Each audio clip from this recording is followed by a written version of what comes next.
Enemy power-up detected.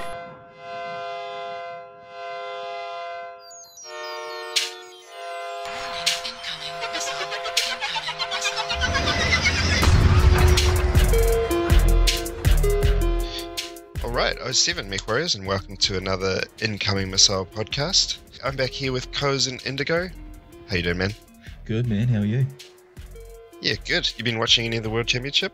I have caught a couple of games, seen our Australasian compatriots win one and lose one. So yeah, it's been pretty exciting. Yeah, represented themselves really well, I thought. Yeah, it's always tough going up against EMP, I think. Yeah, for sure. I mean, they did really well in that first drop, though. Yeah. That cap race, that's important even in stock mix, I guess. And we'll be watching many more matches between now and when the podcast comes out. But, you know, depending on how they go, they were good, bad, just okay. You know, just delete as required. We're current. So the episode today, we're continuing with our balance series. So this is episode 4. If you haven't checked out the previous 3, you can go ahead and listen to those. We talk about mechs and maps and, you know, all the sort of in-your-face parts of balance that are typically discussed. But this time we're going to be sort of tackling it from a slightly different angle, because we're going to be talking about the big picture. And so that is, you know, the kind of decisions that PGI are making, mostly behind the scenes, that nevertheless have a massive impact on balance in the game. For example, you know, any kind of financial decisions or, you know, kind of decisions that go into keeping the game healthy and a viable product. Yeah, some would say some of the most important decisions. Yeah, I mean, without those kind of decisions being made, then there's no game at the end of the day. Yeah, exactly right. And speaking of balance, we are collecting your feedback on a number of mechs. Cozened Indigo, spearheading what we're calling the Mech Register. How are you going with that? Not too bad. Yeah, we're up and over 120 responses. So if you haven't checked that out, then please go in and do it. Now, there's 2 versions of the Mech Register out at the moment. The one we talked about before, which has 8 mechs that we are collecting your feedback on. And we've just released one for the Incubus. We're really keen to get everyone's opinion on the Incubus and then talk a little bit about that. But if you haven't checked out the Mech Register, we are asking you some questions on the strengths and weaknesses of 8 different mechs. We're going to collate that feedback and then use that feedback to present a picture of how good that mech is, why people think you should play it, what type of roles it can do. So yeah, get in there, give us your feedback. For every entry you do, puts you in the draw to win a mech pack. Woo-hoo. So yeah, we'll be closing that off in the next week or so. And making that draw. So yeah, do get in there, please, and yeah, tell us what you think, covering you know, mechs that we think a lot of people will own. And yeah, once we've closed that off, we'll collect that information and tell you how it's gone. Yeah, and the idea with collecting information in the Incubus is that we can, you know, look at those 8 mechs and then apply that forward to these new mechs and say, well, how does it compare to, you know, these new mechs coming into the game? Is that right? Yeah, exactly right. We did have a unit mate that made a pretty good comment, I thought, that the Incubus was trying to do what the Wolfhound does, but you know, without the same kind of tankiness. So, you know, it's those kind of things that if we can show that most of the community think that way, you know, we can present that to people, and if most people think that way, you know, then it's probably pretty true. So yeah, we're just looking to bring that to you. So, but we do need your opinion. So yeah, do find that link on Twitter and at Incoming P, and yeah, and fill that out for us. It'd be great to hear from you. So yeah, go ahead and fill that out. And just to outline that bribery, I'm in the draw for, I think, eight entries in the draw for me there, Cozened. Yeah, it's pretty good. So you know, no one wants Capn Cat winning it. So yeah, make sure you get in there and get your 8 entries in as well. Hey, not no one. And we've just had a patch as well. Yeah, a few changes there. Anything in there that you thought was particularly relevant, Capn? Oh yeah, I mean, we had a few things that were pulled out of PTS 2.1 that were then thrown in for this patch, which was really nice to see. I've been encouraging people to jump on and have a go if they haven't played for a while. A wave of micro laser piranhas. Yeah, the Parado, you thought it was bad before. Now it's not limited by ammo.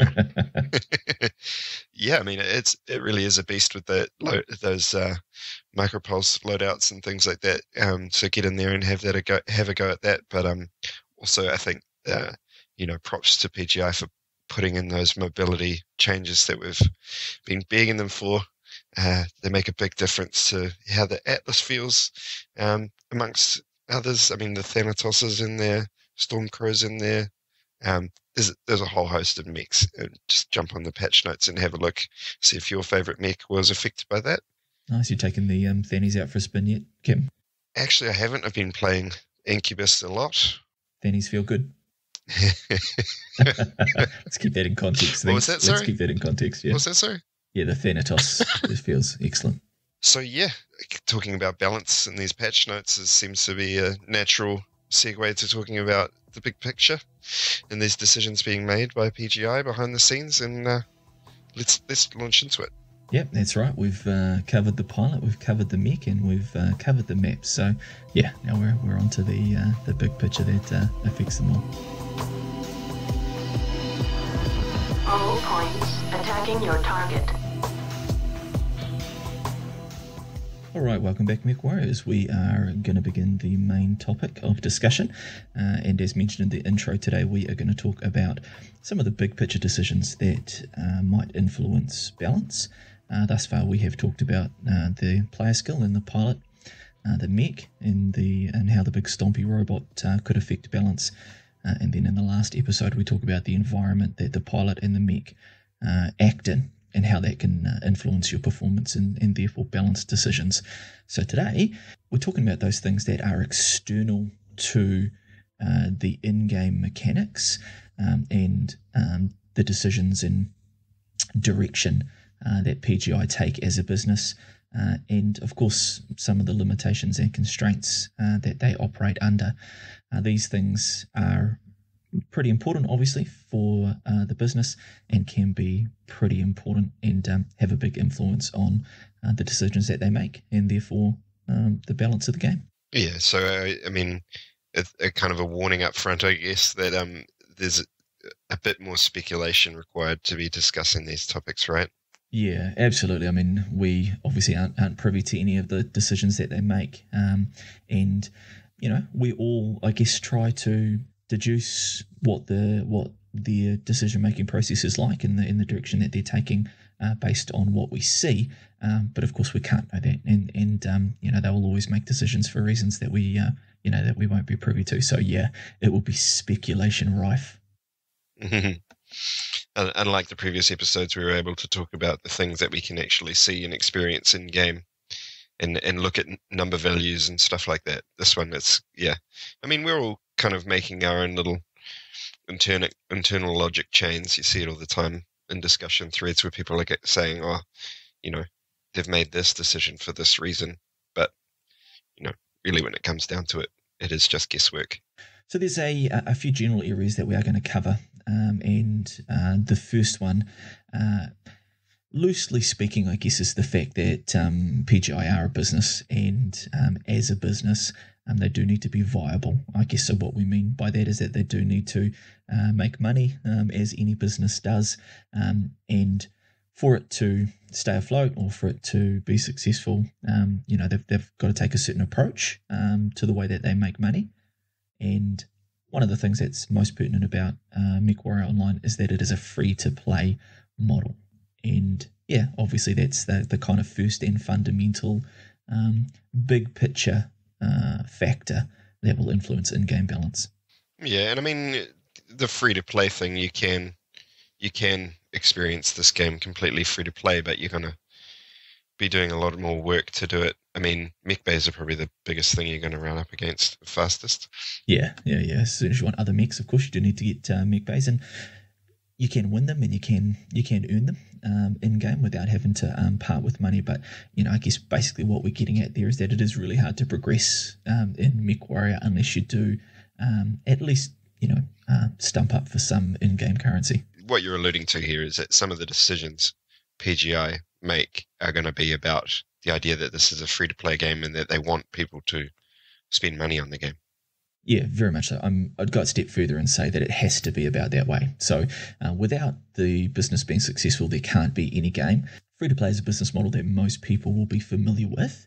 Obviously, it has blown up big time with smartphones and the way that you can, play games.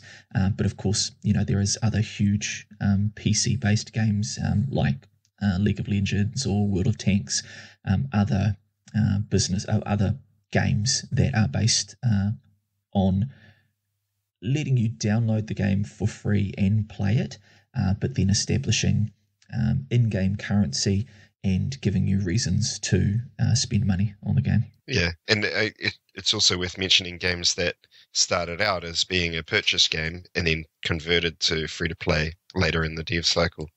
Yeah, so, it is obviously a growing in popularity in the way that it's adopted. And look, the reason that we bring it up and the reason that it is so important is that with a free-to-play model, with a free-to-play business model, it does put, it does mean that you do have to take a slightly different approach to the way that you monetize. And it comes down to a few different tactics, but effectively what you're trying to do is give people reasons to want to continue to play the game and want to spend money. And that means keeping them there. And that means kind of getting a hook with them at some point. It's worth acknowledging again that MechWarrior is fairly old now, 5 years old. And so that changes the decisions that PGI are making as a business. Obviously, maybe it's not obvious, but you're not going to see major revisions from month to month in the game. Like they've got to put in the development work, understanding that there'll be a certain amount of potential profit gain from that development work. And if they're not gaining profit from the work, then they're probably not going to do it. Yeah. And even if it's like an intangible profit, but still, they're not going to be pumping in content in the same level in a game of this age.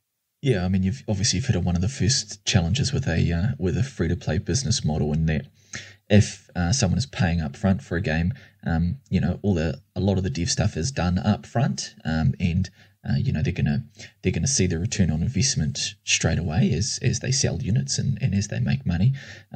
You are getting people to pay, and people want to be entertained. Whereas with a free-to-play model, say like MechWarrior, you've got to entertain them first, and then they've got to choose to pay.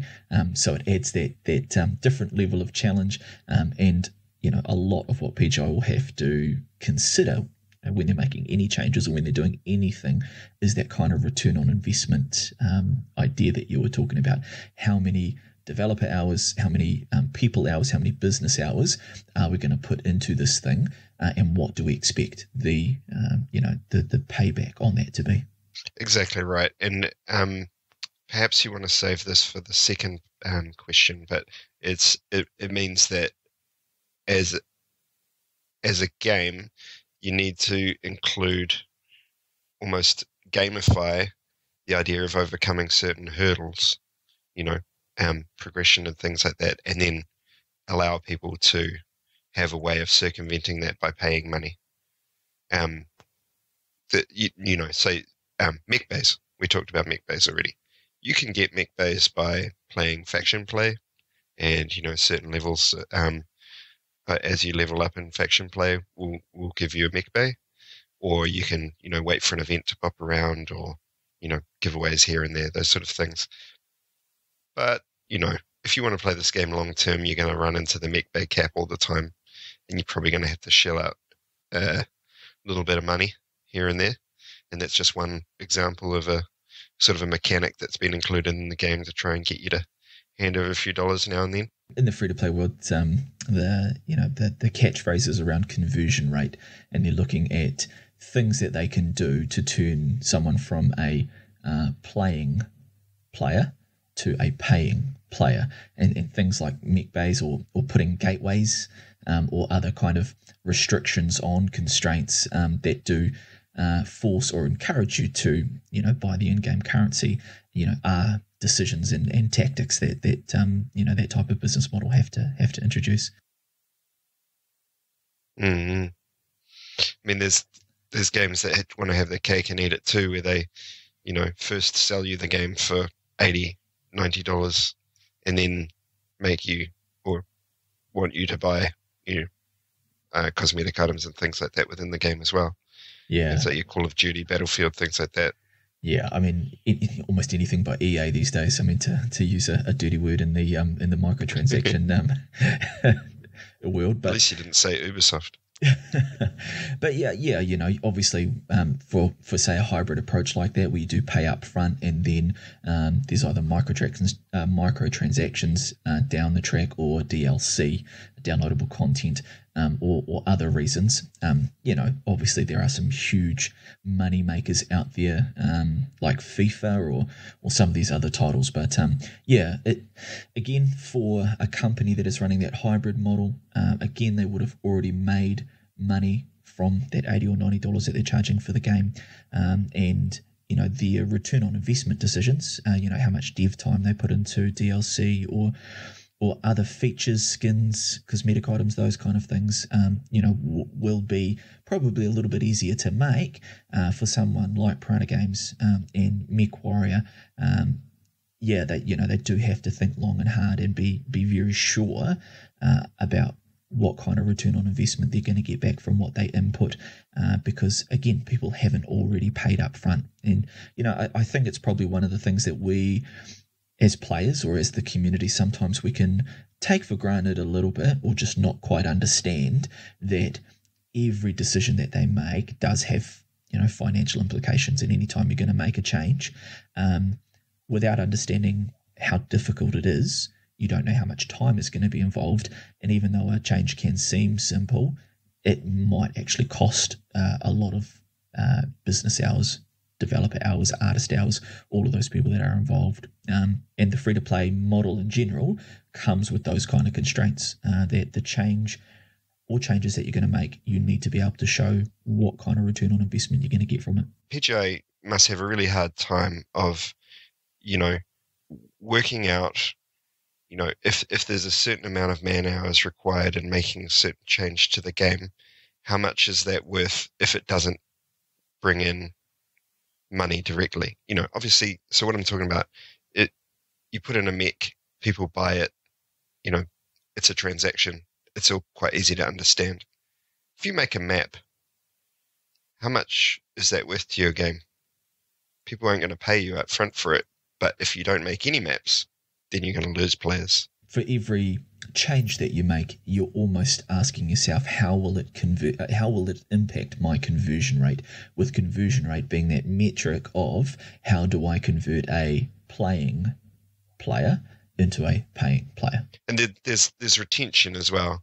I mean, I think PGI is quite lucky in that they've seemed to have cornered a market in a group of people who seemingly have quite a lot of disposable income, and are happy to spend money on this game. But yes, I mean, if you, maybe a better example is something like a change to how heat works, like a heat scale change or something. You put in a lot of dev work into your new idea about a heat system for the game that's going to, replace ghost heat, and then people don't like it, or it just doesn't work for some reason. The idea that you had doesn't pan out the way that you were hoping. It's not easy to see how to fix it. And also, if you've poisoned the players against it from a bad start, then, I mean, all that investment of people's time and coding and planning and, all the dozens of staff members involved was all just down the drain for no gain, really. You've hit on what the fundamental challenge, or the fundamental way that balance impacts this free-to-play model, and that any balance changes you're making to, stop dominant metas appearing, people to, have fun, to really enjoy the game, to be able to use different tactics and those kind of things. Basically, you're just keeping people playing, and that's obviously one of the things that free-to-play models have to do. Everyone's probably familiar with it with mobile games, and the way that they try and, have you play for a short amount of time a day, when you're on your break or whatever, but play often. For MechWarrior Online, they want people to do the same things. They want people to, maybe play for a short amount of time, but play often. They want that retention and player base.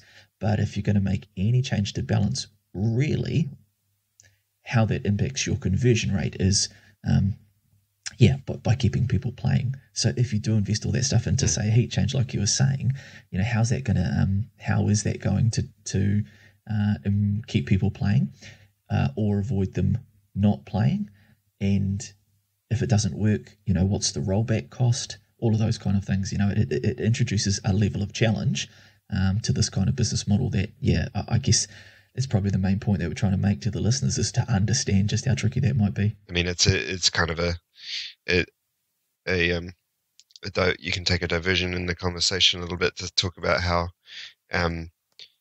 those kind of changes and stuff are not necessarily 100% about balancing the game so much as keeping it fresh, so that you can keep players around, so that they keep investing in your product. So another thing to touch on around that free-to-play model, and one of the things I guess that we will all be familiar with, is this idea of the mech cycle, mechpack cycles. You touched last time, a couple of podcasts ago, Capn Cat, around PGI in releasing new mechs, that they may go through a process where they decide, what's the relative power level of this mech, and then it might actually be a marketing decision to, say, release the Vulcan or release the Incubus. That might be good mechs, but they might not be a Piranha or a Death Strike, but that might actually be a marketing tactic that you use, because you don't want every mech pack to come out and be pay to win, or you don't want it to be OP. So the mech pack cycle becomes kind of one of the fundamental ways that PGI are probably going to earn income from the game. There is the microtransaction ideas with MC, with the in-game currency, but you'd have to think that they would get a regular hit of income via the mech pack cycle. So there's another big thing that's going to influence balance, because not only do they need those mechs to come out and operate in that environment, but they need to continue to give people reasons to buy those mechs, meaning that they might have to make changes to the game or other things to encourage you to buy a mech that's going to come out. You talked about what they did to machine guns in a lead up to the Piranha. So, the mech pack cycle becomes kind of another influence of the free-to-play model that it becomes a real big factor in regards to how balance in the game looks.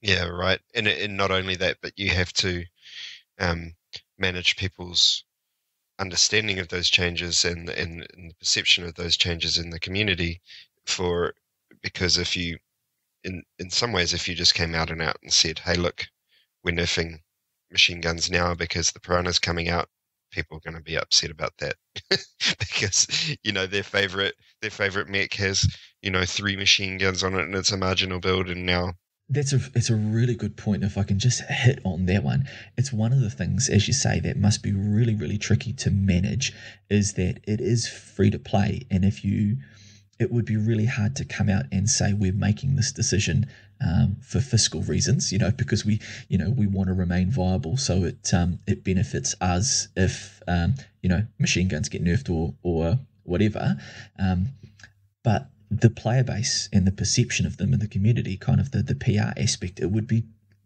really, really difficult. People, as you say, would be up in arms. Yeah, especially if you take people's toys away, they're always going to be upset, which is fair enough. But at the same time, they've got to be making, like you've said, making smart business decisions, and remaining profitable as a company. That becomes one of the fundamental points here, is that to remain fiscally viable, to remain as a business, for there to be a MechWarrior game, for us to be able to play, the business does need to make money. And that's kind of one of the things that we need to understand. And I guess, people will maybe disagree with the method, or they will assume that they know the intention or the decisions that PGI are making. But ultimately, with this free-to-play business model, the community probably do need to understand that there are going to be some decisions that that are influenced more by the fact that they do need to make money from stuff. So I'll throw a couple of things at you, I guess, just to play devil's advocate here. Obviously, we need to understand that they do need to make money, but some of the things that make free-to-play games successful are things like the game is immediately accessible. It needs to be a game that the new players can pick up really quickly, because that gives a free-to-play game. Yeah. Okay, exactly right. So, is that an area where you think it's something that maybe isn't going so well for MechWarrior? Well, I mean, we've come a long way, baby. But when I started playing, there was the Mech Lab UI was atrocious. There was no tutorial whatsoever. There was barely any tooltips, or there was no tips on anything. You really needed someone to hold your hand, a mate to say, look, this is what you got to do. This is how you play the game. Nowadays, we have a much more intuitive UI. There is a tutorial that at least teaches you the basics of the game. For free-to-play games, though, they need to make that process as easy as possible. So if you are sending players, or if they have to go to YouTube or their mates, that does work. That doesn't work in PGI's favour to keep people on board. I don't know if Captain Adams and his words are quite enough, if you know what I mean, to prepare you to face Proton and some of these other players when you get in there. But yeah, it's... Well, that was leading up to a but. What I said, which is, but this game is very dense. The mechanics of it are, the road to learning is a cliff, and the more you dig into the mechanics of the game, the less you realize you understand. Yeah. But that comes down to the depth and of the history of the franchise. That it comes from tabletop, and then there's a lot of stuff that comes from their mechanics and things like that, and through all their MechWarrior series and to where we are today. That there's a lot there, and hopefully people that come have played one of those other games, because that'll make it a hell of a lot easier for them. But if they haven't, even with the tutorials, you don't get shown how to build a mech. Yeah. You don't get told what is a good mech. In fact, the mechs that you get put into are a perfect example of what not to do. The Atlas that you start in has one of every kind of weapon, and also just don't bring an Atlas. Although they're a lot better at following the recent patch, but still, don't bring an Atlas. Don't buy an Atlas as your first mech. What if I want a loom? No. You'll only be disappointed. I want to get the one from the tutorial. But of course, you're exactly right. It takes ages to learn the game, and you almost have to go. I'm still learning. There's that trial by fire almost, and the curve to get to a point to where you get good. It is pretty steep. For me, I've been playing almost 2 years, and am still potato level. But MechWarrior is almost battling the three of the key principles for free-to-play models is that it's immediately accessible, which MechWarrior Online isn't. You need to lead players by the hand, so you need to really show them what they need to do so that they can get hooked. And then the third thing is that you need to make it as easy to understand and as easy to use as possible. I guess we would all agree that MechWarrior Online doesn't really have any of those things going for it. So you're almost limiting straight away the type of person that's going to stick with the game, that's going to play the game, and is eventually going to hit that point that you want, where they convert from free to play to that they're paying to play. Do you think that that's influencing the balance picture? The fact that it's it is quite hard to grow the population because of those kind of gateways to entry. Oh, for sure. It's probably a victim of what we've already spoken about the, the fact that to put all those, tutorials and hand-holding into the game would require a number of man-hours. And at some point, someone's decided that wasn't worth it. Yeah. And certainly at this point in the game's life, it's even less worth it than it was up front. But yeah, it would make a huge difference too. I mean, there's a lot of stuff in the game that's completely obfuscated, and the only way to find out the answers to some of the questions of, for example, when I put ammo in my mech, where is it drawn from first and in what order? You have to go search the internet. Yeah, you'll find stuff that's outdated and wrong. Hopefully you'll find the stuff that's, current and correct. But you have to go digging for it. And some stuff, people just don't even know what the answers to those kind of questions might be, some of them. It is a barrier, I think, to making the free-to-play model successful, and therefore, I think it influences the balance picture, and that you don't have this the population that other games might have, and in particular, you don't necessarily have the turnover of population. So as people grow, drop off, go to play other games, new people coming on board, and I think that does affect the balance picture, because you have the people that are in there have passed through that trial by fire. They tend to probably know a lot about the game. I know, there's probably people out there raging and talking about NASCAR and potatoes, but generally speaking, I think the community is pretty well informed, and that becomes another kind of tricky aspect to balance, because you don't necessarily have a large population or a turnover of population. You are dealing with a pretty informed player base when you're going through and having to make those balance changes. For sure, yeah. I mean, there's bound to be, and it may even be a majority of people in the game who are happy just to play and to never learn a lot of, the intricacies of the mechanics of the game, quite honestly. They just go in and they build their mech however they like, and then go have a few games and then drop off. And then they don't feel like digging into those, obfuscated, as I say, mechanics, hidden stuff. They never find out. Yeah. Yeah, I mean, it would be interesting. And I guess what you're hitting on there is kind of another key principle for making a free-to-play model successful, is that you need to have really good analytics and data that tell you about player behavior. And I don't know whether PGI do have this. I really, really hope they do. But if they were able to, exactly like you were saying, if they knew that a massive amount of they knew the size of the population that were drop casual, I guess, that they log on, play a couple of games, come back, that they just like the feeling of the stompy robot, and they are not as concerned about some of that granular detail. And I kind of throw myself into that category, right? Like I drop a lot in solo queue because I love to jump on for a couple of games, and then bug out. But understanding what behaviors go behind the player experience, in particular what leads them from being free to play to paying. I mean, that's the stuff that PGI would need to understand a lot. And if casual players, for example, don't often convert into paying players, then that's something that PGI would probably want to target, or make some changes, or make balance changes that aren't geared towards the people that are drop casual and stuff like that. Or to turn that on its head, to make changes that pander to people who are paying.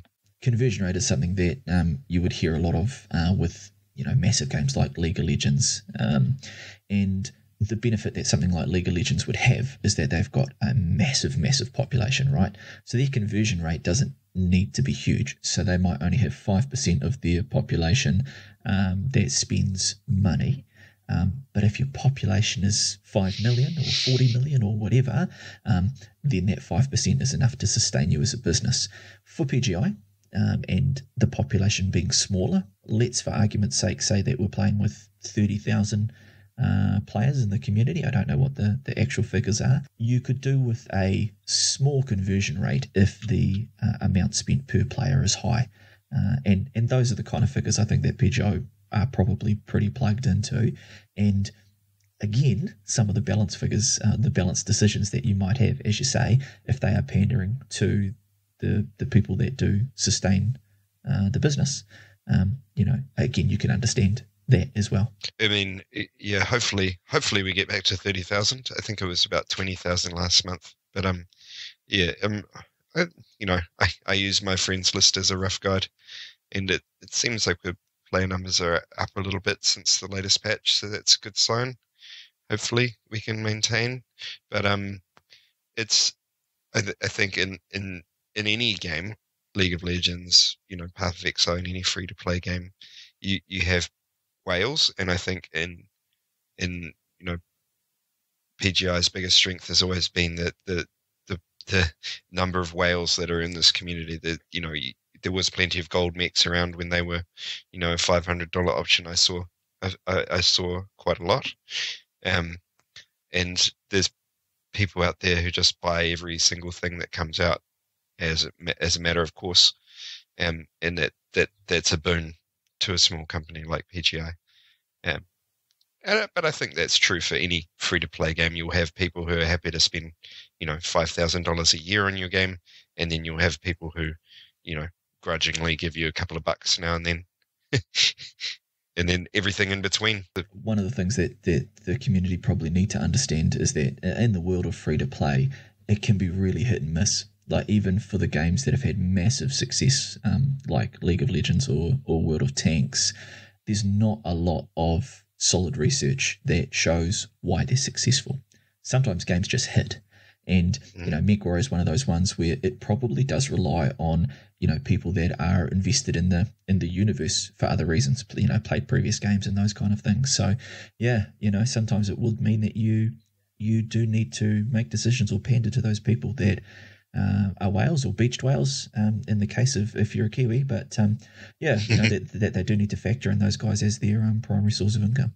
Beach days. One thing I will say that's kind of another key principle, and I think this is something that Mech Warrior do really, really well, is businesses need to keep something that's called an open loop, and that open loop is where you are giving people a reason to play. And I think there's the complexity and the collectability involved with Mech Warrior is a real attractive part. I quite like just having a little challenge, a mini challenge for the day or whatever, something that I some reason to play a different mech, or to have a look at the mechs that are in my mech lab that are sort of gathering dust and be like, well, I haven't looked at this thing for a long time and I need to use it to get this event, so what am I going to do with it?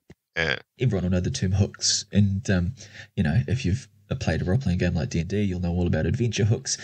There's all these things that are drawing you in and giving you a reason to play. And the free-to-play models, it has to have hooks, because if there's not hooks, there's not that. In psychology, there's something called the mere ownership effect. And what that means is that if you have paid for something, then you're more likely to see value in it, and you're more likely to evaluate goods that you've paid for as positive, as worthwhile. And so free-to-play kind of runs up against that barrier straight away, that if there's not those hooks there, there's not necessarily the same reason to go in and play. And so the collectability, those things that you were saying, reasons to dust off mechs that have been sitting there in the mech lab for a while, that's the kind of thing that I think PGI actually do that pretty well. And again, I am constantly coming to the game and finding new reasons to play, new things to do. And yeah, that's great. That's something that I really enjoy. All right, Kat, so I think we've talked a little bit about the business model that PGI run with Mech Warrior and free-to-play, and how the decisions that are associated with making money may also influence the balance decisions that you see in-game. Once we are in-game, though, or once it is working well and it is fiscally viable, I think we can see that there is some strategic direction that PGI are taking. It's almost the way that they want the game to progress or develop from a strategic level.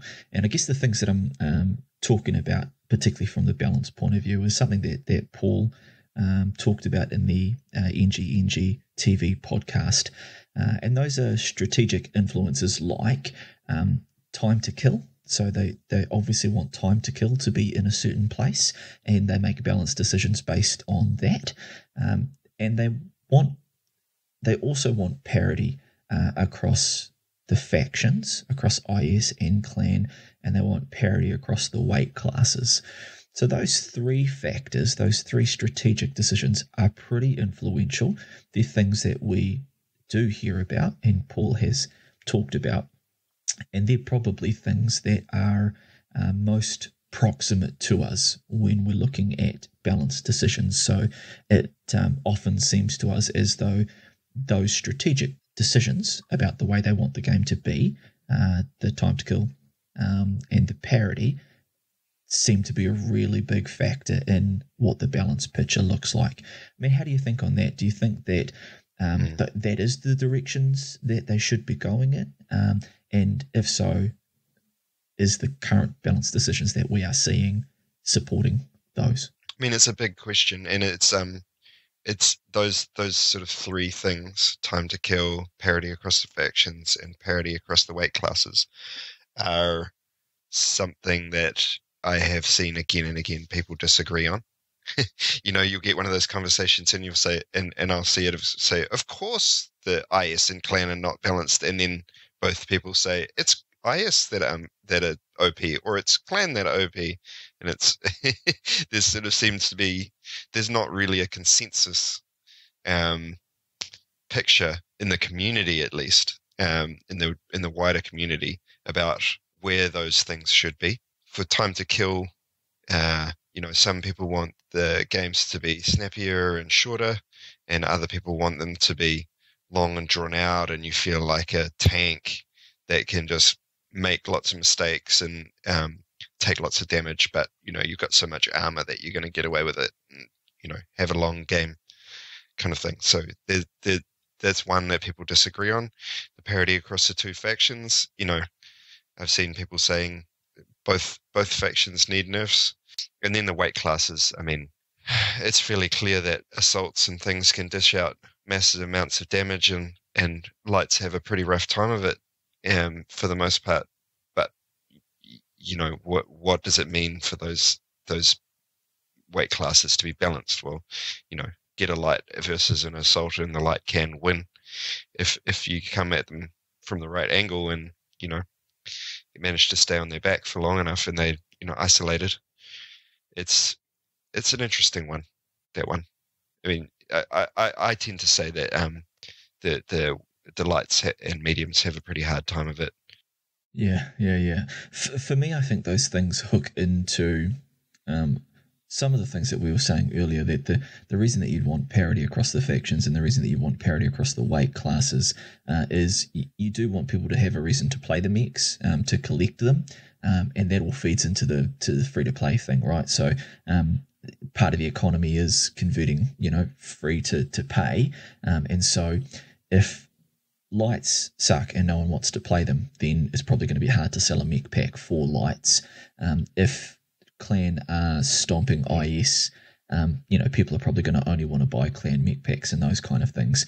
And with time to kill, again, that kind of comes down to player experience, I think, and that you want people to feel as though they are in big stompy robots, and so a decent length of time to kill, gives the greater verisimilitude that you're in a big stompy robot, and it's not Call of Duty or PUBG where one headshot can drop you. Although I guess you can get dropped by one headshot if it's good enough. But so I guess probably the question that I had for you is, if strategically you're looking at that parity and time to kill as ways to best support the business model, does that cause too much grief when you're trying to balance so much, when it causes so much balance problems? It does, and I was kind of building up to a bit of a conclusion with that little bit of a wrap up on those 3 points, which was to say, I think because there's a lot of contention about whether those examples, this isn't all of the things, but those 3 examples, there's a lot of contention about, it's this way or it's that way. It's kind of gives me reason to say, well, we can't have a design by committee process for developing this game. there does need to be a strong leadership from the game developers to say, this is what we want the time to kill to look like, because, you can make arguments that it should be longer, you can make arguments that it should be shorter. This is what we want the parity of the factions to look like. Again, arguments either way, and the weight classes. So, I mean, it's all well and good to have your say and to say, I think that this is being gone about the wrong way, but in the end, we needed the strong leadership of the game developer to put it to where they want it to be. Otherwise, it's, there's no way to pander to everyone and every opinion, and it's not just that good players have the right opinion, because, you can easily find two good players that disagree with each other on these points. It's it's a tricky one, and it definitely does affect, to answer your question, it does affect the balanced decisions, and it's a prickly subject for exactly that reason, because it's quite emotive. People are quite invested in their way of seeing how the game should be, and we don't all agree, which is fine. It's fine that we don't agree on it, but it makes it a tricky, if you're putting out a balance pass that favors one side of the argument, then it's going to upset the other side. Yeah, it's such a good point what you were saying about, we're limited in the decisions by committee thing. I think that's such a good point, for our listeners to take on board, because you're right. Two things can be true. You can have two good players or two groups of people that are talking about what the parity should look like, what the time to kill should look like, or even what strategic direction the game should be going in. And two different opinions can be true. And ultimately, what you just need is to pick what direction you're going in. And as you say, sometimes that needs leadership to do that, because if you do it by committee, then you can just end up getting nowhere. And then it's, the game has to be successful, and therefore there has to be that direction there. But of course, that's what causes so much contention for everyone, is that they either judge the decision, the direction, and the decisions being made, and they disagree with it, or they think those aren't the decisions that, all the things that should be getting focused on. So that's a design principle, right? The idea of design by committee is not a good thing. I'm not coming up with that term now, and that's how you get, the Homer Simpson's, whatever he called his car. Powerful like a gorilla, yet soft and yielding like a Nerf ball. Now at last, I have found it. Yeah, that's how you end up with the Homer Simpson's car that he designed. As it's trying to, have every feature and be a bit of everything. And that's kind of what leadership is, to be honest. Good leadership is listening to the people who provide you with the information, taking on board, in this case, your community's feedback and what they want, and then making a decision. And that's the leadership. That's the leadership part, is when you make the decision. You should still listen to the people, your advisors. A good king listens to his advisors, but in the end, he says what it is that we're going to do with our armies or whatever. It's otherwise you just end up with a hodgepodge that pleases nobody. Yeah, and I guess probably what we're trying to point out to everyone as we delve into this discussion on balance is that these strategic decisions and the leadership choices that are made, they'll overarch everything. So they'll overarch the decisions around matchmaking, around mechs. They'll talk about changes to the environment, but they form the widest reaching and the most fundamental part. And when we talk about this as a big picture, these are the things that players kind of need to understand, that the business does need to be fiscally viable, and it is free to play, so that brings some challenges in there. And as you say, we can't have design by committee. We need to have a direction for the game, and whether you disagree with it or not, it has to be there for the game to survive as well. And therefore, what we see to balance, and even the approach to balance, gaining data through player performance and then using that data to influence, parity across the factions, parity across weight classes, and time to kill, all comes down to just a leadership choice that PGI have made to keep the game successful. And there's definitely decisions being made that are financial in nature that we don't get an insight into. And so sometimes the decision making can seem strange or counterintuitive because we don't have all the whole picture. No doubt people were going to screw up sometimes and make a bad decision that goes down the wrong path. But on the other hand, we don't know all outcomes of all decisions. We can't tell what would have happened if that decision would have been made how it would have worked out. Yeah, and some of that stuff you simply can't be privy to. The business needs to hold on to those decisions to protect its property and to not kind of cede any advantage to anyone else in the market. Look, it's a brilliant segue though, Kat, if we were to think about ways, given that we understand the limitations for what we can know, and we're only speculating against how PGI operate and how much these constraints are relevant to them or not. But are there things that, you could think of, even given these constraints, that PGI could do better? Again, it's been a long road to get to where we've got to now, which is a vast improvement in terms of communication and things like that. We get little blurbs with our patch notes now that tell us why the decisions are being made. And just as one example that is relatively new. Nevertheless, we could see and hear more about what PGI are doing, what they're planning for the game on a more regular basis than, once a year at MechCon. We need to come up with a way that people can get their say, feel like they can have their say, and have it acted on with PGI. Currently, the most effective vehicle Mech Warriors have found to get their changes that they want made into the game is with to grab their pitchforks and start marching on the castle, the flaming brands and such forth, because we see direct results from that. People cancel pre-orders, you write reams of text on Reddit and in the forums, and and it's effective. The patch that we didn't like goes away or gets changed, or the mech gets some feature, some quirk or whatever that it needs, some stat changes, weapons change. It works. And I think that's not healthy long term. I mean, it works, but I think ideally, hopefully we can all agree that ideally there'd be a more positive way of feeling like you're getting heard, and the community sentiments are being acted on.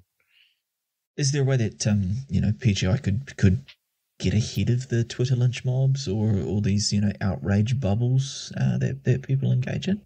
I think maybe being more explicit about where the patch changes are coming from. If they're coming from community feedback, I mean, it maybe hurts your ego a little bit to say so, but I mean, I don't think there's any harm in it. I think there's a lot to gain, in fact, in saying, we've heard you want this, and we're putting it in the game because of that.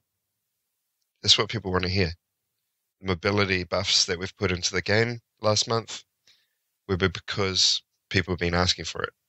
And do you think if players maybe understood that the changes were more coherent, or they could see the coherence, they could see how they supported whatever strategic direction PGI want to take the game in, do you think they'd be more accepting of when those changes did happen? For sure. I mean, the hard thing is getting the people on board with your strategic direction in the first place. Because if they're not on board with that, then you're going to have a really hard time selling it to them patch by patch. So that's a really good point. So getting them having them understand what the strategic direction is. I guess that's why, although it was long and some people maybe didn't get some of the finer points, that's why I thought the discussion around faction play was a good one. The podcast that Paul did, because it spoke directly to feedback that had been collated on the forums. and then talked about kind of where they wanted to head with it. I thought that kind of thing is a nice way to tap people into where you want to take it. And it sets people's expectations as well for the kinds of, we're talking about changes being fiscally realistic or being made with that in mind. The people asking for changes in the faction warfare thread that would have required hundreds of hours of dev time.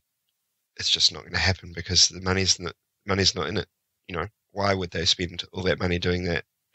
They're not gaining anything from that. So, but there is changes that they can make to make it better that don't require hundreds of hours, and those are the ones that a smart person would do first. We can't do this massive, overarching change to faction warfare that changes everything and requires hundreds of man or thousands of man hours, but we can do these things and this set of ideas that people have put in.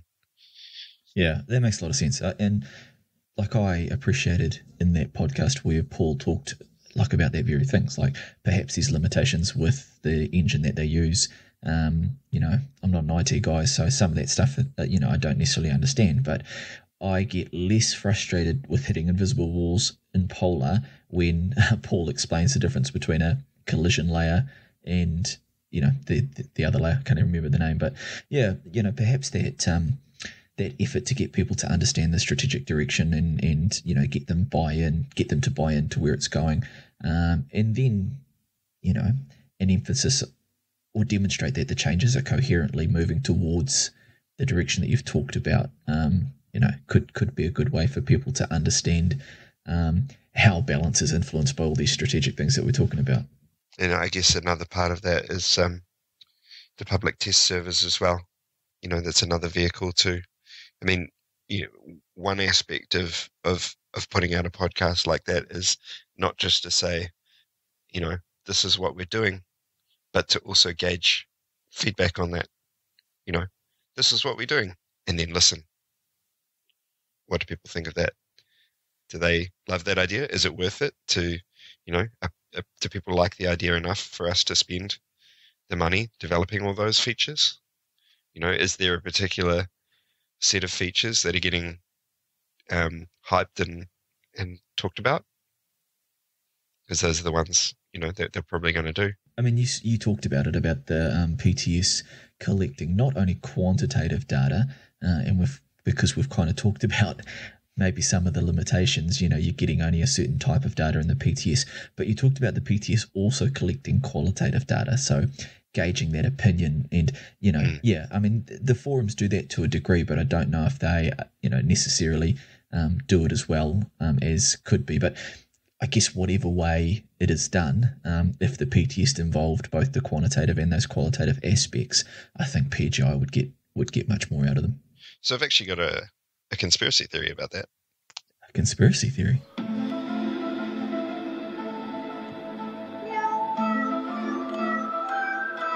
Yeah, the PTS on its surface is about, hey, we've made these changes, go drive those mechs, and we'll look at the numbers and decide whether it's working or not. That's the rhetoric that we see. Realistically, I think, in a 4v4 environment, with people picking random crap and potentially not playing around with the things that are being tested at all, and low player numbers and all those kind of factors that we all have heard about and talked about before, you're not going to get great data from that. What I think the PTS is really about is about gauging player feedback. You get to go in there, you get to try your favorite mech, or you get to try a build, or you get to try this and that, and then PGI listen to the feedback that comes out and say, are people on board with this change? How popular or how unpopular is it going to be if we put that in? Because they might want to put it in even if it's unpopular, but as long as it's not really crazy too unpopular, if it suits their needs.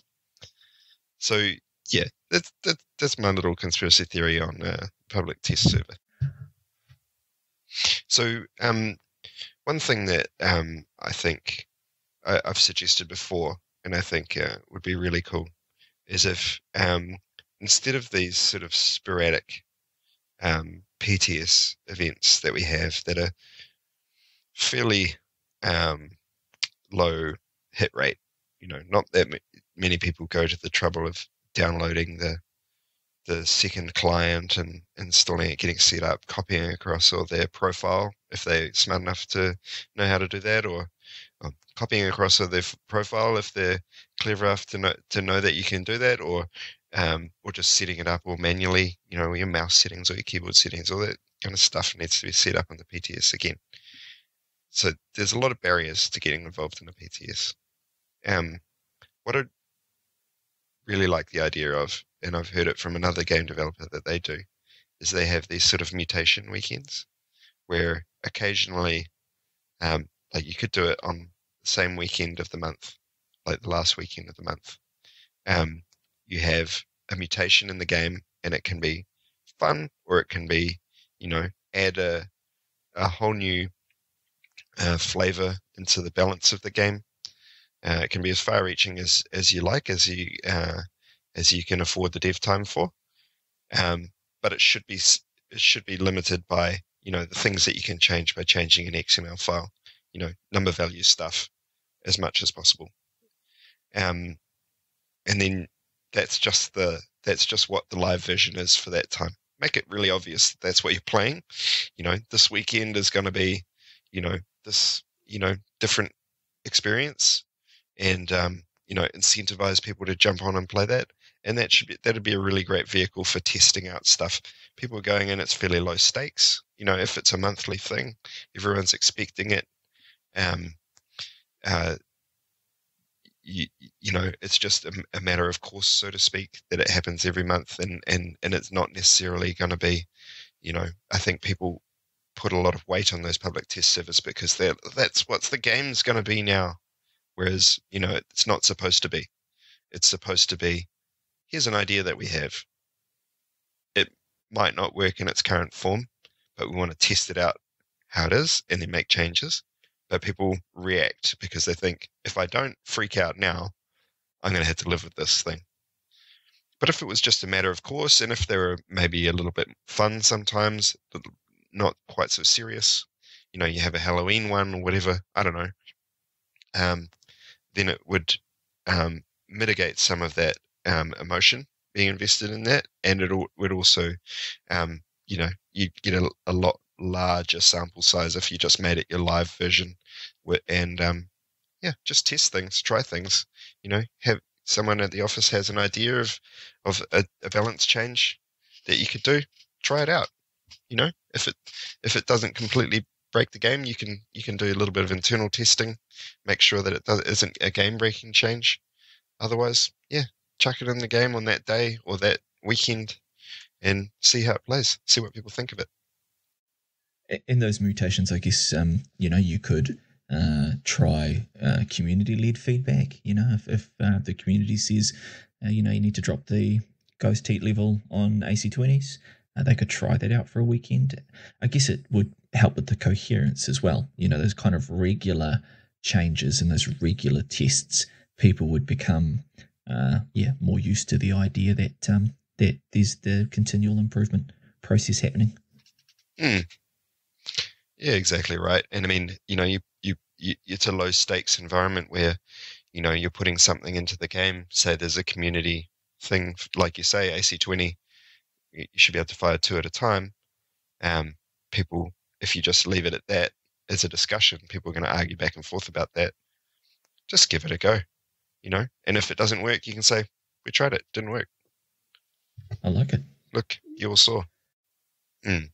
Which leads perfectly on to saying, if you have any ideas about any of the things that we've said, any of the, topics that we've discussed and suggestions we've made, send them through to us.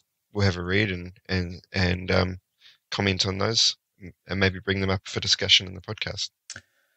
All right. So I think we've covered off a bit there, Cap. It is, can be a little bit more esoteric when we're talking about these kind of big picture things, but, it is behooves us as players, I guess, that before we get too grumpy about some of that other stuff, that we do understand just how fundamental these things are to the game. These decisions and the leadership and the balance changes that happen. We'll typically be going through these filters first around kind of the fiscal viability and the free-to-play challenges, and of course kind of what the strategic direction is that leadership have decided. So yeah, once you kind of understand this perspective, I think it can make it much, much easier to understand some of those other drivers of performance and balance that we talked about in the other podcasts. All right, so thanks for listening again, Mech Warriors, and hope your games are good, and we'll catch you next time. Catch you on the battlefield.